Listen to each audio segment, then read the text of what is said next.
একটা ঘটনা বললে আপনারা বুঝবেন। আমার আহলিয়া, আমার সম্পর্কে শালিমা,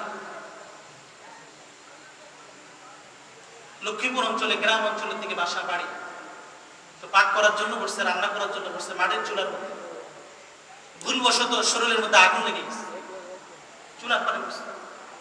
আগুন লাগার কারণে আল্লাহর বান্দি নতুন বিয়ে হয়েছে,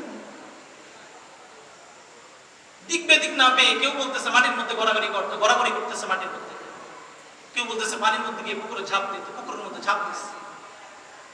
শরীর পুড়ে গেছে আগুনের মধ্যে। এই পুরো আগুন নিয়ে পুকুরের মধ্যে ঝাঁপ দিয়েছে। ঝাঁপ দেওয়ার কারণে তার আওয়াজে, তার কষ্টে পুরো এলাকার মানুষ এক হয়ে গেছে, জড়ো হয়ে গেছে। এই মেয়েটাকে যখন হাসপাতালে নেওয়া হয়েছে, আমি নিজের চোখে দৃশ্য দেখছি। ডাক্তাররা চামড়াগুলো তুলে তুলে, মুরগির চামড়া যেভাবে ছিলে এইভাবে ছিঁড়ে ছিঁড়ে চামড়াগুলো তুলে ফেলছে। তার আওয়াজে পুরো হাসপাতাল নিস্তব্ধ হয়ে গেছে।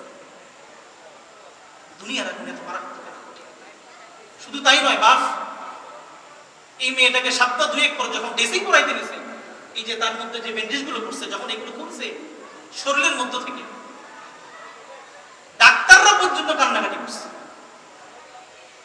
ওই দিন আমি এই দৃশ্য দেখে আমার বারবার জাহান্নামের কথা মনে পড়ছে। রাসূল বলেছেন যে দুনিয়ার আগুন থেকে 70 গুণ বেশি উত্তপ্ত জাহান্নামের আগুন। বাপ, দুনিয়ার আগুন যদি এত মারাত্মক হয়, তো বলেন জাহান্নামের আগুন কি হবে?